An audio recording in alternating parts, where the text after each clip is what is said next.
Brothers and sisters, welcome back to the Behaviour Revolution. Hope you're enjoying these videos. I hope I'm making it clear and explaining these scriptures like really simply in everyday colloquial slang English, because that's the point about bringing the eternal blood covenant of deliverance to those of us in the 21st century, so we can really understand it easily and grasp it and not have to get a doctorate in theology to understand the simple word of scripture, Yahusha's living words. So last episode we talked about Noach, firstly the Nephilim and then Noach, and how there was a great global flood. So we're picking up from there now. Noach's just got off the ark and he's offered up sacrifices to Yahusha, and just Yahusha's just smelt the sweet smelling savour, and he's seen the blood of the offering, and he's got Yahusha's attention through the blood. And it says that Noach had a very special relationship with Yahusha because of his behaviour, because of the way he felt and behaved towards his creator. So we're going to go on to Noach's sons now. They've come off the boat and they've had all this devastation happen all around them. Imagine the ark, they look at getting off the boat and looking at it and looking at all the scratch marks along the wood and all the bits that had been just clung to for hours, people desperately trying to save their lives, but of course they couldn't. So all this death and devastation had gone on around them. And then, let's go on. Shem, Ham and Japheth were Noach's sons, and the whole earth, all the racial colours were populated from those three men. So we have the Angloid, the white man, the black man, the Asian man, all those blood types, colours, all the colours of mankind, the main three, came from Noach's three sons. That's where the races came from. We're going to find out a bit later where the languages came from, but this is where the actual colours came from, the nations came from. These three men, Shem, Ham and Japheth. So all the racial colours were populated from those three men. So after leaving the ark, with the trauma of death and destruction behind him, Noach got straight to work, farming the soil and planting vineyards. One night, he and his wife drank a lot of wine from their vineyard, and in their drunkenness, had sex and fell asleep naked in their tent. Nothing wrong with that. Husband and wife, getting it on, having a bit too much to drink from the fruit of their vines. And Kenan, Ham's pervy son, had been watching them the whole time and ran to tell his father, who did nothing about their nakedness, but instead went to have a laugh with his brothers. But Shem and Japheth didn't find this behaviour appropriate or funny. They grabbed a garment, put it over their shoulders and walked backwards, lowering it over their parents so that they wouldn't see any nakedness. And I've made a point there. They knew, from what they'd been taught obviously, that looking at nakedness and sex was unclean behaviour. Unclean behaviour. Looking at those sort of things and having that sort of behaviour made you unclean. And Yahusha is all about clean and unclean. It's religion that's brought in all the different levels of, oh, that's sin and that's not sin and that's a worse sin than this sin and you're going straight to hell and da-da-da-da-da, you've got to pay penance and da-da-da. Yahusha's not like that. Something is either clean or unclean. If you do something unclean, you are unclean and you need to make yourself clean, until of course Yahusha came along and he made us legally clean before the Father. So, but there's a lot of controversy around this scripture here because it sounds, if you read the original, and I'm going to take you to the BYNV for this. Let's go over to the BYNV. Noach, a man of the soil, planted a vineyard, and he drank of the vine and was drunk and became uncovered in his tent. And Ham, the father of Kenan, saw the nakedness of his father, possibly his wife, and told his two brothers outside. So the point I want to make here is, if it was actually Ham who did the uncovering, if Ham was the one who did the crime here, then why was his son punished by Noach when Noach woke up? Why did he punish Ham's son instead of punishing Ham? Many believe that this verse here, that the term uncovered his nakedness, looked upon his nakedness, refers to seizing another man's wife. That's why that's been added in this version, possibly his wife, because uncovering, in other scriptures it says he uncovered his father's nakedness. We saw his father's nakedness. That means taking his father's wife.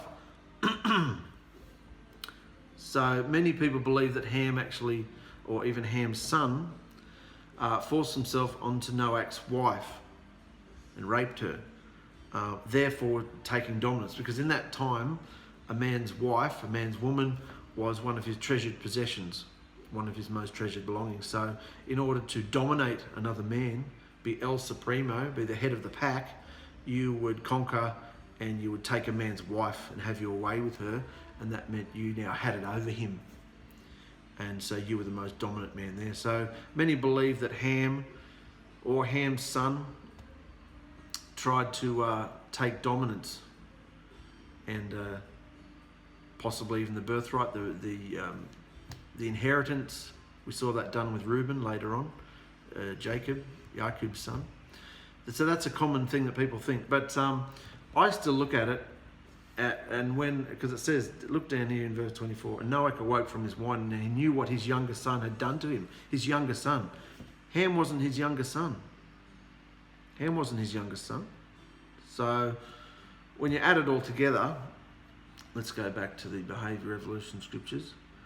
I worded it the way I worded it because I think it makes more sense. And something shady, something sexual in nature, it wasn't just looking at his nakedness, put it that way. It's a similar situation that happened in the garden. When you look at the Hebrew word nakedness and you look at all the connotations of it, it doesn't just mean being unclothed. It doesn't just mean being naked. It means a particular behaviour went down. So some form of nakedness and sexual saucy behaviour went down, and based on the punishment, I believe it was Ham's son. So whether Ham's son actually slept with Noah's wife himself, or whether Ham's son was watching Noah and his wife have sex, something shady went down.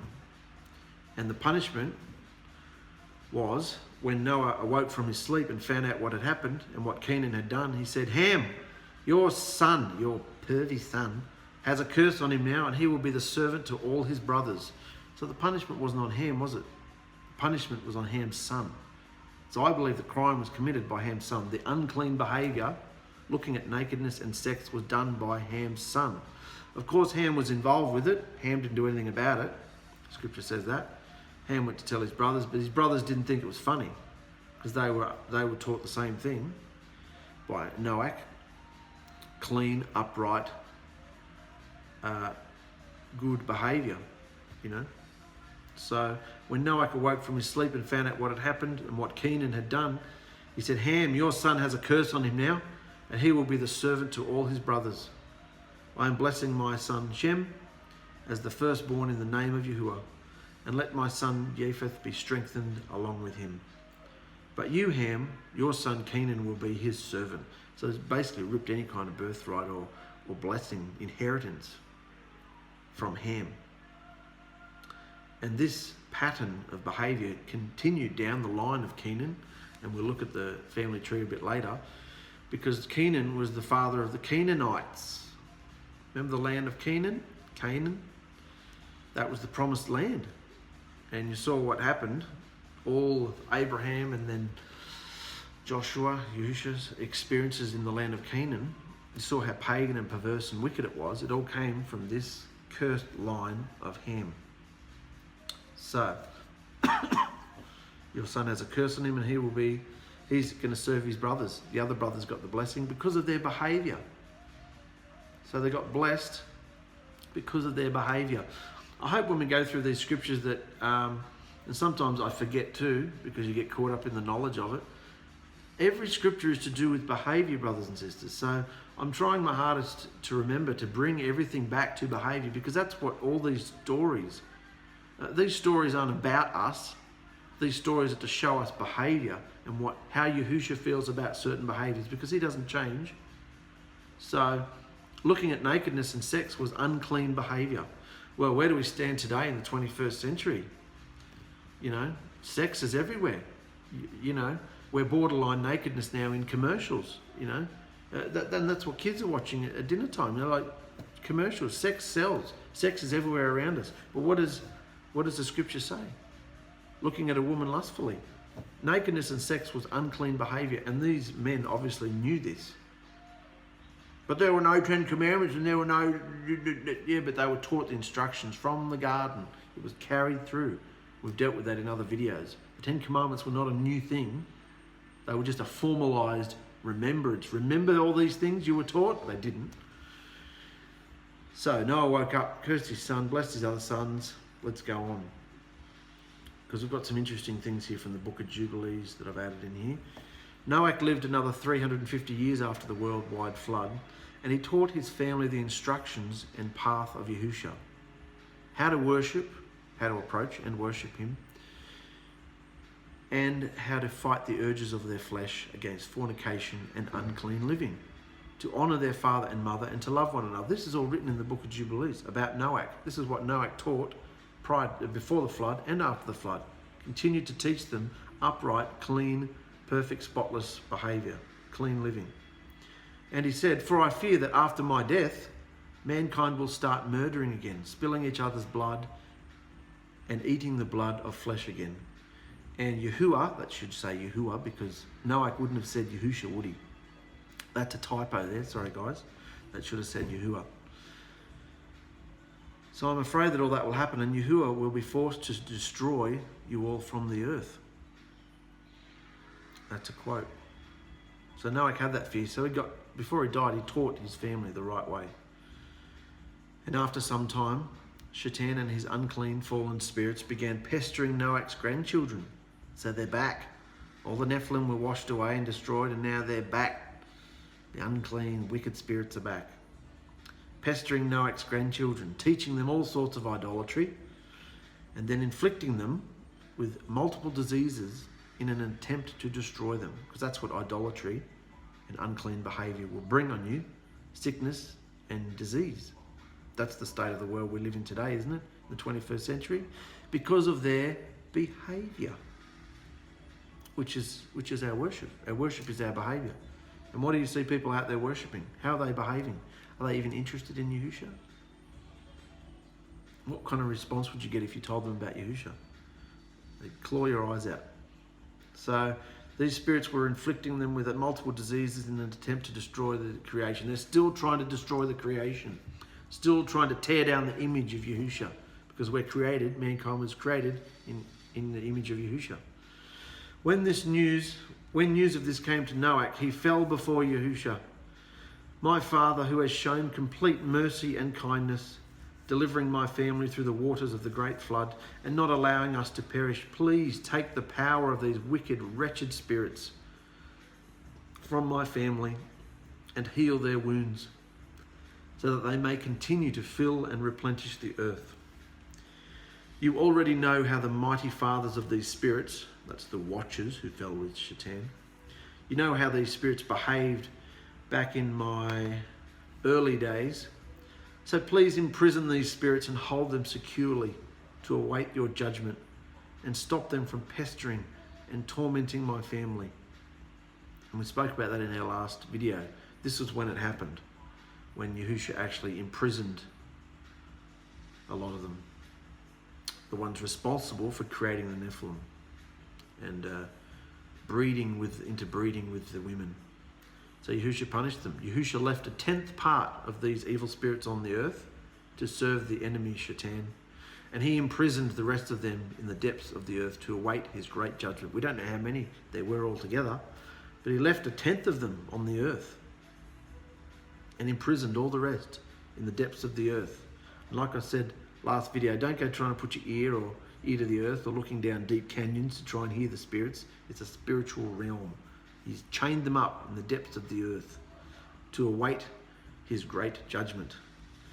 And Yahusha instructed his own messengers to teach Noah and his family about herbal remedies and medicines in order for them to treat the ailments and diseases that had been placed upon them by Shaitan and his malignant minions through seduction and deceit. And through this, the enemy was stopped from destroying mankind again. The enemy was stopped again. He could not destroy mankind. He tried, but he couldn't. Trying to tear down that pure bloodline which came through Noach, was preserved through the flood and into Noach. And Noach was delivered through the waters. So he was the pure bloodline, and Shaitan had failed again. And then they this is interesting, and then they celebrated the Feast of Weeks, Shabuoth, every year in the same month, as it had been done since the creation for over 1,300 years. And Noach made sure his family remembered the day that they were all delivered through the waters of the global flood at this appointed time. So how can they be doing Shabuoth? Shabuoth is the remembrance of the wedding vows, isn't it? The 10 Commandments given at Sinai. How can they be doing this when Sinai is hundreds and hundreds of years away? Because these harvest feasts have been going on since the beginning of time, brothers and sisters. And it just so happened that they coincided with the deliverance through the waters of the flood. So Noach made sure that his family remembered their deliverance each year at this appointed time. So in doing so, he renewed their covenant with Yahusha each year. Like a wedding anniversary, they remembered the covenant each year. They kind of renewed it each year. Because everything was word of mouth back then. And sometimes you may not see your family for months or even years at a time. So each time of the year, they would renew their covenant, come together and talk about, remember this was the time we were delivered through the great flood. So this was the feast, the harvest feast of Shabuoth. They renewed their covenant with Yahusha each year, and Noach's sons followed his instructions, observing all of Yahusha's appointed harvest feasts, all of them, each year until Noach's death at the age of 950 years. That's a pretty good slog, isn't it? 950 years old. These were the same, in the green here, these were the same appointed times renewed by Moshe at Mount Sinai. So Moshe was reminding them. They were brought into a formal, official feasts of Yisrael. They were made official at Sinai, but they had been going since the beginning of time. There was nothing new introduced at Mount Sinai. It was all remembrance, and the covenant was tweaked. And I'll explain that in a minute, because everything was about restoration. Remember? Everything was about restoring the covenant back to the Garden of Eden, back to the safe, secure, protected marriage home. And so it had to go in stages because mankind couldn't handle it. You saw what mankind did in the beginning. They disobeyed Yahusha and got kicked out. So throughout the time, and it's only 6 days really to Yahusha, throughout these days, thousands of years, he was restoring his covenant. And he did it little bit by little bit by little bit. And we saw in their last video where he made his first, it was the first official covenant anyway. We know there was a covenant, an agreement, instructions given to Adam and 𝗂𝗓, but the word covenant wasn't officially used. But with Noach, he actually says, I'm formally raising up my blood covenant with you. And the sign of this part of the covenant is that I'm not going to flood the world again. Times and seasons will go on until the very end. So that was part one of the blood covenant, and the sign that was involved with that was the rainbow. And we know that covenant still stands because we still see the rainbow in the clouds. So the whole idea of Yahusha doing away with old covenants and bringing in a new covenant with his blood, no. There was only ever one covenant, an eternal blood covenant of deliverance. It was always about deliverance. The whole point of slaughtering the first lambs after Adam and 𝗂𝗓 sinned or committed their lawless behavior was to bring in deliverance. This is the pathway to deliverance. It was like the Stargate, because Adam and 𝗂𝗓 desperately wanted to be communing, to be relating, communicating into the other dimension, into the other realm where Yahusha was, and they couldn't. They'd been cut off from that dimension. So he's saying to them, if you approach me this way, through the stone table altar, make a table out of stones, slaughter an animal on it, and when I see the blood, I will appear, or I will talk to you, or that's how you approached your Creator, through the blood. And of course, living in the 21st century, looking back, In hindsight, we know the relevance of the blood and what Yahusha did. So Noach taught all his sons this, the right way to live. But afterwards, after Noach died, most of Noach's descendants did away with Yahusha's instructions, and they murdered and ate blood once again, and lived in violence and fornication until the days of Abraham.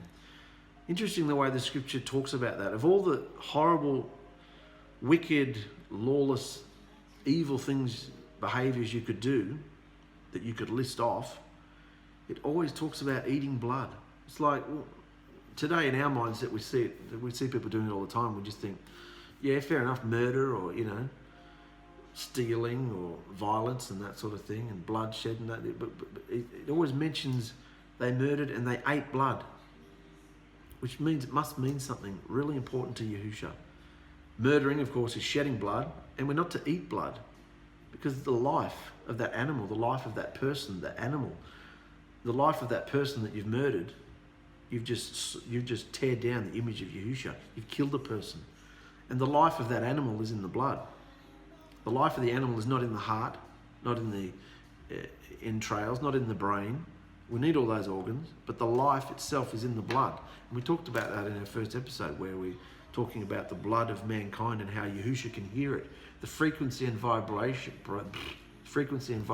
of mankind's blood is in key, is in sync with Yahusha's ears. He can hear. He can hear all the bloodshed. He can hear all the murder. So what must he be hearing on this earth now, in the 21st century? Let's go on. The normal scriptures have a whole lot of genealogies here, and I've just made it into a little family tree for you there, make it more user-friendly. You can pause it and have a look at it sometime if you want. Some interesting things there. This guy here, Eber. Shem was of the righteous, of the obedient line. Japheth seemed to be in on that, because he was part of the blessing with his brother. Ham, of course, was the cursed line. When you look down Ham's line, you've got Egypt, so the Egyptians. And you've got Canaan over here, the land of Canaan, Sodom and Gomorrah. Well, there you go. You saw what they were on about. So, and of course Nimrod. Not doing too well, this line of Ham, is it? They've got the Egyptians, he's got Nimrod, and he's got the land of Canaan and Sodom and Gomorrah. So he didn't really produce a very good offspring, a bloodline here, did he? Over on the righteous line here of Shem, we see the word Eber, this guy here, Eber. This is the same word Hebrew that Hebrew comes from. This name was later called Hebrew, referring to Abraham's covenant descendants. And we'll talk about that, because that's very interesting. Why was Abraham called a Hebrew? Why? We'll go into that later. Back over here, we see Nimrod was the first self-appointed king. Prior to this, patriarchs and elders of families led the clans and nations. But Nimrod was the first self-appointed king. So, the other interesting thing here, up in the orange arc, we see the three different races. Caucasoid, which is the white man. They wouldn't have been white like I'm white. Like I go out in the sun for 10 minutes and I'm red. I'm from English, Scottish background.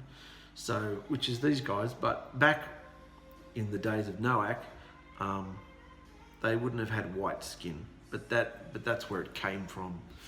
They had lighter skin than Ham, put it that way. Ham maintained the negroid, the black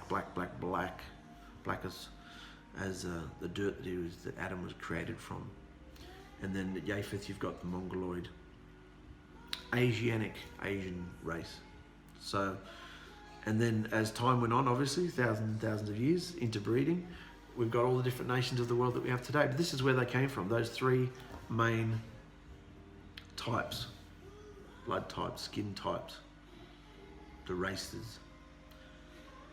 So we saw Noach go through a pretty traumatic experience, and he made it through, and he was blessed at the end of it, and his family received the benefits of it.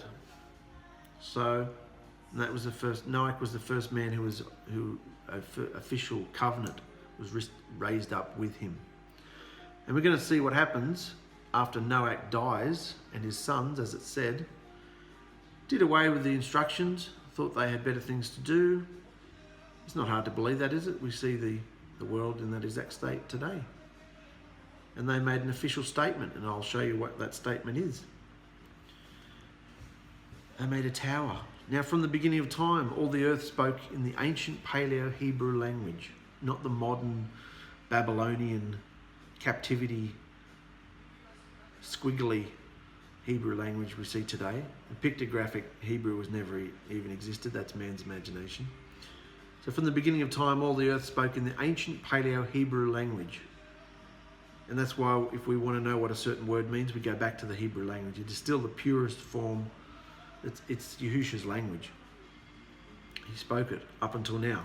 For about the first 2,000 odd years, the whole earth spoke Hebrew. Imagine that, the whole earth spoke the same language. But to no good. And as mankind began to spread out, they found an area in Shinar, Babylon, and led by a descendant of Ham named Nimrod, who was a savage, mighty warrior, completely hell-bent on defying Yahusha and his instructions. They all decided to stay put. What was the command? What was the instruction? Go forth, spread out on the earth, be fruitful, multiply. No, we're going to stay put. Nimrod was the first self-appointed king. He appointed himself on the earth, and his wife/mother, what, he married his mother? Yeah, he was such a pathetic little mama's boy. He married his own mother. Him and Semiramis taught the nations to worship the sun, moon, and stars through various abominable practices involving tree worship and the Nazareth zodiac. So we saw in our videos prior to this how mankind from the beginning has been starting to look at the sun, the moon and stars, and pick up bricks and make things out of stone and clay and gold and silver and start worshipping them, which is incredibly offensive to Yahusha, because he created everything in nature, he created everything in the earth, and mankind is worshipping a brick, worshipping a stone, worshipping a toilet seat, or worshipping something ridiculous, you know. So that's why when you're into all these conspiracy theories and Illuminati and, oh, look, that person there's got a a star, an upside down star, or I don't know, what are they going on about today? I can't even remember. It's so long ago since I was in all this stuff. You look, you've got a picture of a toilet seat. You're a devil worshipper. You know, nothing, no object on this earth is an idol, because idolatry is a behavior. You can't see it because I've got a green screen up here. I've got a silver chrome looking head over there. It looks like an idol, but I don't care. Like, it's pathetic to me. Oh, you can't have idol. That's not an idol. An idol is something you bow down and worship. That's incorrect context. Anything you bow down and worship, I tell you what, most houses have a TV in them, and the TV would be more of an idol these days than something made out of stone, you know, in our modern 21st century mindset, because it's all about behavior. Anything you put more importance and affection and above Yahusha is idolatry, and he hates it because he wants our whole attention. He's a very passionate, jealous Elohim. He says that. So all this symbolic upside down stars and madness they go on about, who cares? It's all rubbish, you know. Idolatry is a behavior, not a symbol. So you can get rid of all that conspiracy rubbish. And this is where it's first mentioned about worshipping the sun, moon, and stars. And we know that the tree worship and the Nazareth zodiac, animals in the stars, all that sort of thing, horoscopes, zodiacs, palm reading, all that, it all came from Babylon. It's where it became officialized. It wasn't where it started. That's what we discovered by reading Yasha and Jubilees. We saw that the idolatry didn't start at Babylon. All religions didn't come from Babylon technically. The seeds were sown much earlier than that. But as official, I'm the king and you will worship this, official legislation, it came from Babylon. All religions can be sourced back to the nation of Babylon. And Nimrod, ℚ𝗏𝗏𝗏, or today people like to call him Santa Claus. That's a whole other study you can do. Before I go on to, that's just one little sentence there.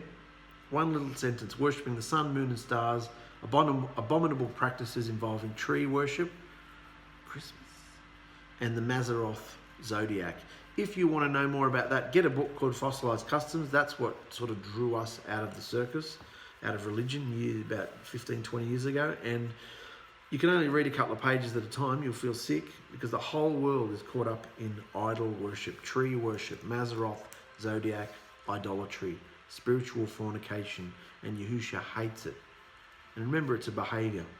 So go on Amazon, find Fossilized Customs. It's amazing. You can go dive into that. That's all you'll need, that one book, and you'll know all that you need to know about what not to do.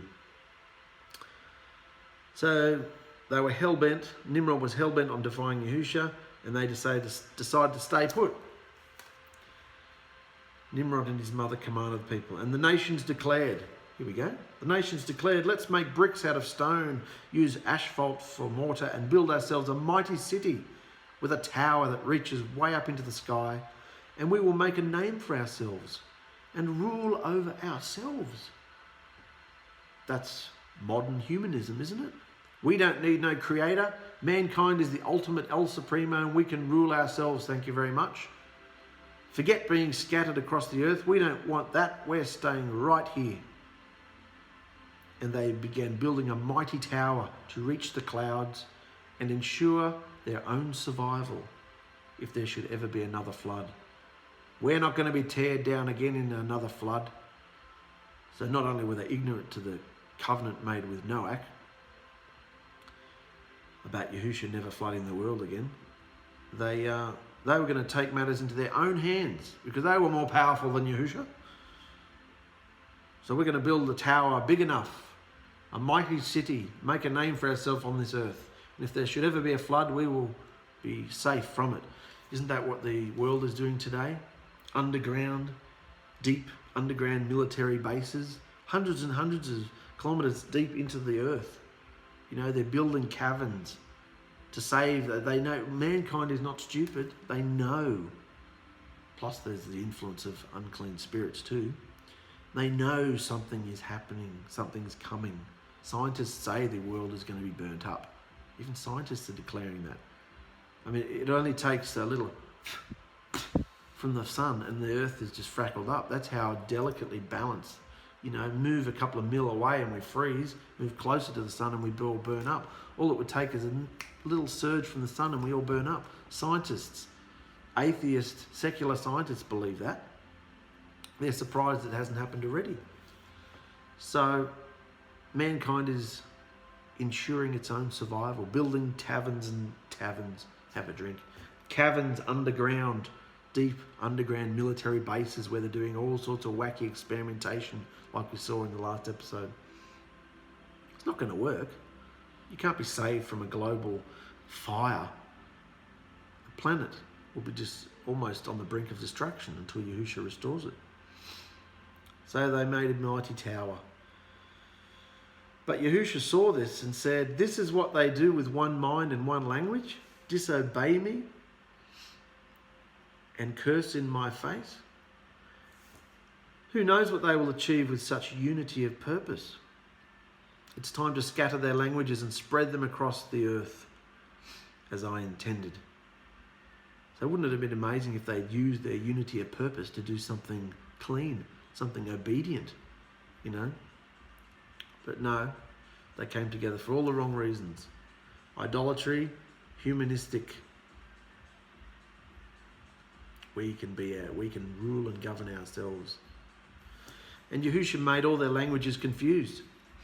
And the nations began to spread once more, gathering to anyone whose language they understood and moving away, taking their lawlessness with them. And Yahusha called the place Babel, because it was there that he confused the languages and began scattering the nations across the earth. So clearly, those that had the similar coloured skin, he made similar languages. He's not stupid, is he? So those who had similar appearance, similar coloured skin and similar language, same language, gathered together and took off. Because you can't communicate. Imagine that it would have been, I mean, we look at it today and don't even think twice. Oh yeah, different languages. That's the world today. But to them, Imagine someone just, it's like, what the hell? Like, it's a bit demon possessed almost. Like, you wouldn't understand it because you've never known it. For 2,000 years almost, the whole earth has been the same language. So to suddenly have all these foreign languages, different languages, they would have been beyond freaked out. They would have been running from each other. And if you came across somebody who was speaking your language, you'd grab them tightly and say, what the hell's going on, man? And you'd find like-speaking people. So before we end this chapter here, this part here, there's no chapters or verses in this scripture. We've got the little interesting map down here, which is the location of Eden, Noah's Ark, and the Tower of Babel. We can see when we look at the map, Garden of Eden, based on the waterways, the Tigris and the Euphrates, in the book of first chapter when we saw that. Garden of Eden in there. And Noah's Ark landed on Mount Ararat up in here. And they migrated all the way down here to Babylon. So the Tower of Babel was around near Baghdad in modern day Iraq. Very interesting. And so I want you to get familiar with this part of the earth, because until I started looking through this, I'd never really looked at the maps. They were just nice stories. But when you look at it and see that it's a real reality, the towns and places, it's still the same earth, it's still there. The earth, we can see the Sinai desert in here. We see Egypt. And so we're going to see a lot in the chapters coming up, videos coming up, of what goes on in this part of the earth and what Yahusha does and where the promised land is. And I've brought in more detailed maps later on. But for now, in this part of the story, it's just interesting to see where the Noah's Ark was, which they've discovered. So it's true, they have discovered it. And then they came down to Babylon. So we see seeds forming of what the world is like today at the end of almost the 6th day of in Yahusha's time. We see that Yahusha was working overtime to start introducing mankind once again and wash their minds with this concept of covenant. If you want to communicate with me, you need to make an effort. There needs to be blood. And you don't have to make a huge effort. That's the thing. Yahusha looks at our hearts and he sees the intentions. And if even we just cry out and approach him a little, he runs the rest of the way to love us and lift us up and encourage us. His thoughts towards us are as many as the sand of the sea on the sand of the sea shore. So he makes that effort. Look at the prodigal son. The father came running to the son from way off in the distance. He saw him coming, a little speck, and he ran to kiss him. And he wept over him, put his hands around him, arms around him, hugged him, kissed him. That's how Yahusha feels about his bride, brothers and sisters. That's how Yahusha feels about you. And we get lost in all this knowledge at times in scripture and covenants and instructions and you must do this. And it's all about love.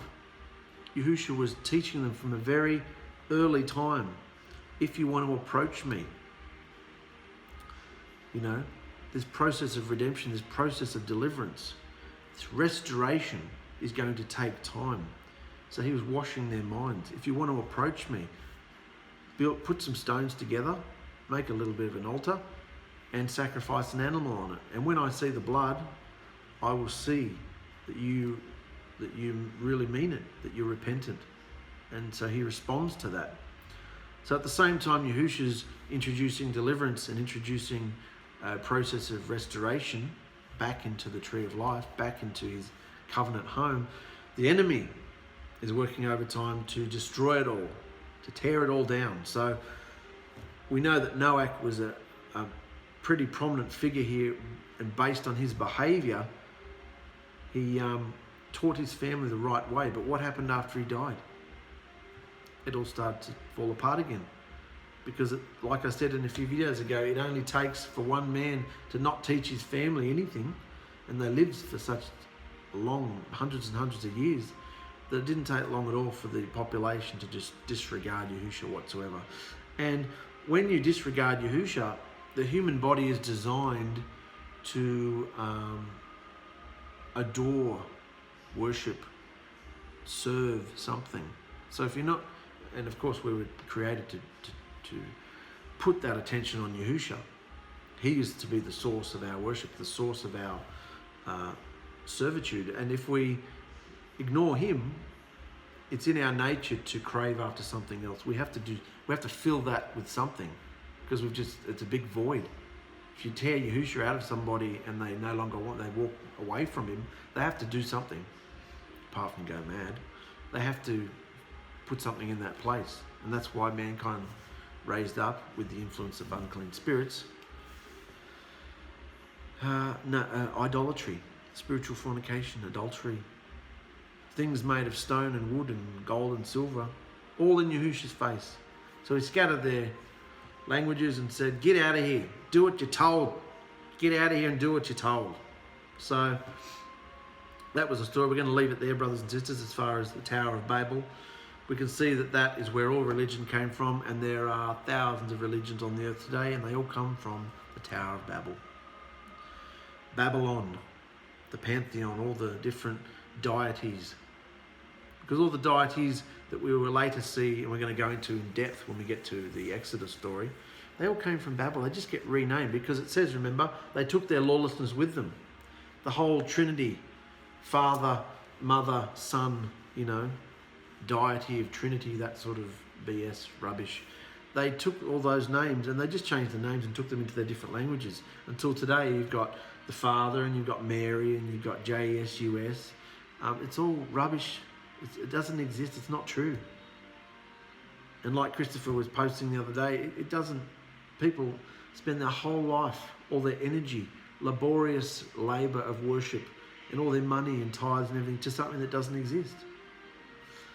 So the moral of this story, brothers and sisters, is we can see that there's a battle between good and evil. And let's bring it right close to home. Day to day, thought by thought, you are in a battle.